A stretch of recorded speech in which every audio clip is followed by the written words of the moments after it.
పెళ్ళైనప్పటి నుంచి ఒక్కరోజు కూడా నువ్వు నన్ను బాధ పెట్టింది లేదు. నేనే బిడ్డ అనుకుంటున్నావు, నేనే కొడుకు అనుకున్నావు. కానీ నువ్వు నన్ను ఇంత మంచిగా చూసుకున్నా నేను అర్థం చేసుకునేది లేదు. కానీ ఇప్పుడు నేను అర్థం చేసుకుంటా. ఏ భార్య తీసుకొని నిర్ణయం తీసుకొని నా భర్త సంతోషానికి నేనే కారణమైతా.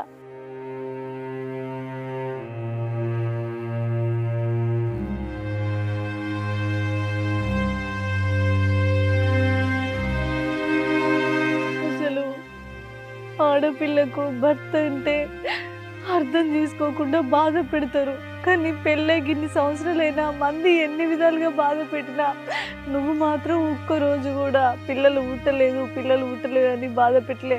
ఒక్కొక్కరు చూడు కొట్టుడు తిట్టుడు, పిల్లలు పుట్టలేదని నిడిపించుకొని ఇంకో దాన్ని చేసుకుంటూ